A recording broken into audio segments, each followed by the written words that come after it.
Welcome back. This is David Lamm. I'm with the Soil Health Institute, and this is Jason Carter, and we're trying to do a follow-up visit. If you've been watching any of our videos, Jason and I had a little discussion about his seeding a multi-species cover crop after he had harvested wheat. Believe it or not, we're standing in that field. He seeded this on June the 14th. Today is Tuesday, July 21st. If I count right, that's about 31 days since the seed made contact with the soil. And Jason, why don't you talk a little bit about why you did this, and you know, some of your lead up to this, I guess. Yeah, well, normally everybody in the southeast, especially here in South Carolina, we plant soybeans after wheat because we have a longer growing period, so we can easily make a good crop if we get the rains planting soybeans after wheat. This year, with the soybean prices being where they are and the past 2 years just not being good, hot, dry weather, and just breaking even with the soybeans, I decided, well, I think I'm going to get more of a benefit by planting a summer cover crop after my wheat versus planting a single species soybean crop and breaking even. So that's what I did this year, and here we are 31 days afterwards. Pretty dry right now. We haven't had a good rain in about 2 weeks, and we're in some of the better land right now, but some of the lighter land could really use a shower now. But for 31 days, it's really grown well. I mean, it's pretty amazing. We have things, and we're going to talk about these individual plants here in a little bit, but we got things, 31 days, this is going to bloom. We're setting the seed head here. You can look, there's a little nodulation going on some of the legumes. So it's pretty amazing that in that short a period of time, people think that a cover crop needs to grow for months on end. Well, this kind of demonstrates that. But I was teasing earlier that I'm standing up. I'm 5'10", Jason must be about 5'11". Yeah. So we can see we're not kneeling down, and you can see we have waist-high vegetation throughout the field here, well, throughout this portion of the field. We're going to go look at another spot here just to show that it's not all peaches and cream. If you don't get moisture, even cover crops tend to suffer. A lot of people get hung up on how deep to plant. You did this with a drill. You said you calibrated it. You came out, well, it sounded like you came out pretty close. That's right. Yeah, I take the drill in the shop on the concrete, and there's a formula that's online. It's a calculation of the diameter of your wheel, so many turns, and you collect that seed and weigh it in grams, and there's a formula that tells you that converts to how many pounds you're putting per acre. So it's a little tough to get it finely tuned, dialed in. Even when you go to the field, there's still a little movement in that adjustment, so you need to check it at least twice. But we got it pretty much dialed in. And as far as the planting depth, some of these seeds, they say an inch deep. Some, they only want a quarter of an inch, half inch. I think you're better off if you're getting good seed to soil contact and you have good moisture to be on the shallower side than the deeper side. Yeah, because you're planting anything from the size of a BB to a soybean. Yeah, sunflower. Sunflower. Those are pretty good sized seeds. So So I guess my point is, it's not. Let's don't get real hung up on it. One, we're not going for a cash crop here. We're just trying to get some vegetation growing, and it seems like you were highly successful on that. So any other tidbits? Did you have any trouble going through the wheat stubble? No, and one thing I did different this year, usually I go across the fields at an angle. Like when I'm planting across my soybeans or corn stubble, I go at an angle just to eliminate any dragging. This year, of course, we're using GPS, so I was able to plant between the 7.5-inch rows. Okay. It did fine, unless we had some areas maybe where we were combining too late or the straw didn't distribute evenly out the back. So I think that's another thing you really need to focus on, is getting good residue distribution where it's even and you don't have any piles or anything. Okay, and you did not bale the straw. Do not bale the straw, Okay, no. so you want to build organic. Let me ask one quick question, then we're going to start identifying some of these. So your main goal, kind of restate, why did you go with a summer cover crop mix, and what was your goal, and then maybe do you think are you going to achieve what you're trying to do? Well, yeah, in South Carolina, most everybody plants soybeans because we have a longer growing season. They plant soybeans after the wheat harvest, and where the prices are right now, and in the past, it just being so hot and dry, and it seems like we just past few years just breaking even with soybeans. I felt as low as the prices are, I think we would get a benefit to the soil building the organic matter by growing a summer cover crop. I think the benefits will outweigh breaking even with a soybean cover crop. And who knows? I mean, this might have been the perfect moisture year, but I think it's just such a gamble. I just think that this is just a better choice for me to make this year. Now, if it was irrigated land, it definitely would go back into soybeans. Well, and then, so you're going to get, I mean, this is 30 days. I can imagine in 60 days, we'd be standing here, you wouldn't be seeing either one of us because of your sorghums, your millets. We got some sun hemp that we'll point out here. All these would be so much tall. So your amount of biomass that you're going to be adding to the soil, you know, you're probably going to be, I'm probably conservative, maybe 9-10 tons of vegetation that you normally wouldn't have had on top of that. Whereas soybeans really, they don't. Especially after wheat, you just don't get much residue, much benefit from it. So okay. Well, listen, let's just randomly pick something out. The first one that jumps out in my mind. What's this one here, bud? Well, the buckwheat. I mean, it 2 or 3 days, it's already up and growing, and it's the first one to bloom. And I've seen it in the past even seed out, and we get some good rains, and it come back from the seed that it produced all in a late summer growing period. What benefit does buckwheat give me? I think the buckwheat, it doesn't have the large root system, but they say it will unlock some phosphorus in the soil, and it's just a fast grower, and it's pollinator. The bees love it. It's the first thing to bloom, and that's the first thing you'll notice that the pollinators are attracted to. So have you had any trouble with carryover? This become a weed next year? We've never had. You'll see some every now and then, but it's never been a problem. Okay. All right, well, let's move on down here. What about this strange looking plant here? The sun hemp. There's only 2 pounds to the acre of the sun hemp out here, and it's doing great this year. And of course, the sun hemp it will push 10 feet tall easily, and it'll put on a yellow bloom that the insects like. But it's deep root system, good tap root. Well, it's a legume, so it's going to produce that nitrogen and real heavy nodulator. Well, I didn't get much of the root there, but that's kind of what the sun hemp looks like. Right. It's got a kind of a tap root, but it also has some fibrous roots. And I'm not seeing a. Yeah, a little bit right there. You'll see. It's going to be a little bit later. You'll see some more. Now, do you have to put like for this one? Is there any?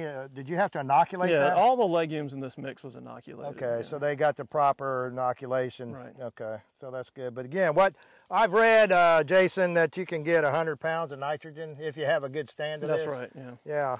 So not only you add nitrogen, you're getting a lot of carbon. You got a nice brittle stem here, and you got this nice leaf mass there. So this is a tropical plant, I believe. Right. Yeah. So anyway, that's become a popular one. Let me just go along and pluck another one out. Yeah. All right, go ahead. All right, so we got a sunflower here. It's just the sunflower. Go ahead. So that sunflower, it will be putting on a head pretty soon, and of course, attracts the benefits for the pollinators, and then it has a deep tap root, and helps break up compaction.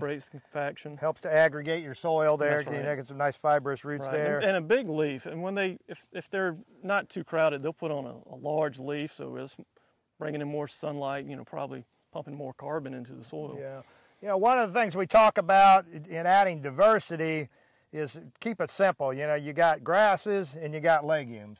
Right. And so we like to see a mix of warm season grasses, warm season legumes, cool season grasses, cool season legumes. So Jason's kind of focused more on the warm season side here, obviously, and he'll be adding the cool seasons one. So he's getting a lot of diversity in a very short period of time. So he can, just add just a tremendous amount of benefits to the soil biology. Because you think about your normal cotton bean rotation or corn bean rotation, all you're feeding the soil is the exudates from those two or three plants, whereas here you've got 13 different plants out here.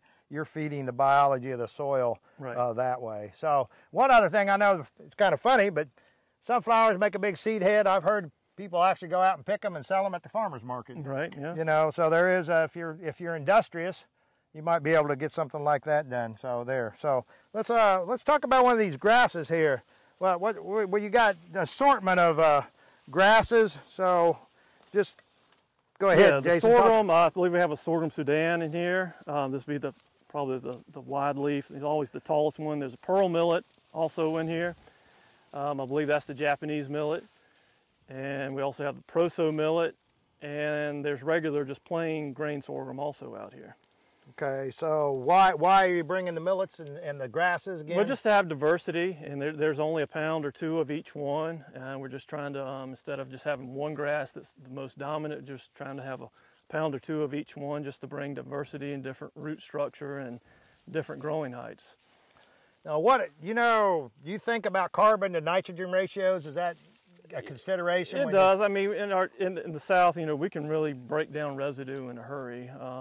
It's not something that really carries over, but we do like to have it a little higher on some of those carbons because we break it down so fast.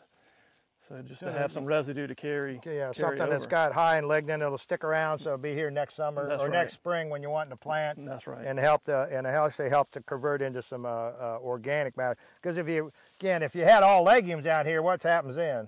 Well, just the carbon to nitrogen ratio is so low and it breaks down so fast, and within 30 days it'll all be gone. Yeah. So then when that's gone, there goes your nitrogen. That's right. Potential that you might have mineralization. So again, if you don't have something to take that up, then you're kind of... Right. And the grasses are the great scavengers. You can Yeah. bring up some of that chicken litter that we put out before we planted wheat that's just now breaking down and coming available. So you're just, I know that some of the millets, I think this Japanese millet can tolerate a little wetter conditions, I think. That's right. I've read that where some of the others might do a little better in the drier, so you're trying to get a diversity, where, again, if in perfect world the field was even, you wouldn't have to worry about that thing, but I think there's only one of those fields in the world right there, and it's not here in Richland County, South Carolina.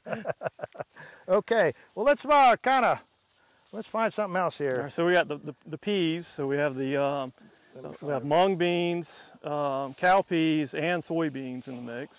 Now, Jason, what's a mung bean? Well, this is my first time seeing a mung bean, but it grows a lot like a cowpea, and it's first time ever seeing it. Yeah, is this it? All right, so that's this is a mung bean here. And is this a cowpea? Yeah, that looks, yeah. And then see, a lot of people don't realize that. that's a cowpea. Okay, yeah. And then there was a soybean right here. All right, see how it's the hairy leaf? Oh yeah. So you got the mung bean. Now I know the mung bean they put on a really long seed pod. That's right. Cowpeas do too. And but again, these are quick growing in the summer. Most people don't, or not most people. A lot of people don't realize that there are warm season legumes. Of course, we got 80 million acres of soybeans out there. Right. That's a legume. But then these mung bean and the cowpeas is a standard for the southeast. I'm not sure where the mung bean comes out from, but again, he's trying to get nitrogen. So I guess we'll just wait and see. Now, do these tend to benefit from having this other vegetation grow, or? Yeah, especially I know in the past the cowpea is viney, so it will circulate the sorghum Sudan and the sun hemp kind of trellis effect and grow up it, and maybe pull it down if it gets too thick. Okay. So it uses it to kind of help lift it and keep it on there. Because if you kind of look down at the ground, you're not seeing 100% coverage. It's not like you got to plant every square inch down here. Right. But you do have a lot of vegetation, and of course you've got residual vegetation or residue from your wheat stubble, and, right. and of course I don't know what you have in here before the wheat. So before the wheat would have been corn. Okay. Now, if I remember right, you said in our video that you've been able to increase organic matter levels in this field by half a percent. Yeah. Well, 8 years ago when I first started with cover crops, this field was at 0.6, and today in this area, this field's probably averaging 2% across the whole field. But we're in the better land right here, so we're probably at 2.5 here. Some of the lighter land, we're probably at maybe 1.7 or so. Oh. And that's pretty. That's a lot. Right. You know, I don't think, but people don't realize in order to increase organic matter, you have to raise organic matter. So you have to raise a lot of biomass. Right. And what Jason's been able to do is by adding, again, the cover crops between, what you using a cover crop between every crop in your rotation. That's right. So he's intensifying his rotation. You know, and I know some folks can get by with a continuous like silage because they get in and they add a multi-species cover crop like that. So they're actually not just having the corn plant, or they're having, you know, 10, 12 other plants growing in that same growing season, which is pretty amazing stuff there. You know, one of the things about cover crops is we kind of get used to traditional ones, the cereal grains, the sorghum, Sudan, grasses, and those types of things. But what's been interesting to see some kind of unconventional plants being used for cover crops, and this is one that you'd find in the South. Normally you'd find it on your plate. Right. Well, at your dad's restaurant probably serves that up every day, doesn't he? Yeah. So what you might tell us what this one is, Jason? Okra, clumps and spineless. It's only 1 pound to the acre. It was fairly inexpensive, just like the sunflower, the deep taproot, the broadleaf, and we have okra to pick out here. So. There you go. So again, the idea is to add a little diversity, bring some new plant exudates into the soil that hasn't been there for a while. It's got a taproot, a little bit fibrous going on, so it helps build that soil aggregation that's so important to soil health and overall, just overall interest. I think one of the things that excites me is that we're going to see a big revolution in the type of plants that we're using. As breeders see there's a market for unique cover crops that do specific tasks, I think you're going to see a whole range of that open up. We just wanted to stop in this part of the field. Jason mentioned they hasn't gotten any rain for over 2 weeks. Even so, this has been in the ground for 31 days, but you can kind of see the stand here is not nearly quite as good. We still have pretty good diversity of vegetation here, but you can see these plants are going through stress. I don't know, you got any comments, observations here? Yeah, it's just lighter soil, lower organic matter, lower CECs, same plant population, planted at the same time, but you can see it's just half or less than half of the biomass that's in the other plot, and it's just because of the drier conditions. So you think about this, and whether this is a success or failure, or your decision to plant soybeans after double. Well, what would soybeans be doing right now? Well, we can see a bean out here now. I mean, it's only, you know, if you can find one. I mean, they're shriveled up, and they wouldn't have made anything. It would have been a complete disaster. So again, when you think about that idea of whether this is a good idea or a bad idea, what Jason's looking at is long term. He's trying to improve soil health, trying to improve soil function. He's trying to create that habitat that allows for the microbes that are beneficial for food and fiber production to be able to thrive. So yeah, this isn't waist high, but it is knee high, and it's only been 31 days. This is not going to stop growing. If you do get a chance to get a rain or two on these loamy sands, is that what this are? That's right. These loamy sand soils, you know, I think you're going to have a positive outcome, you know, in your next year's crop.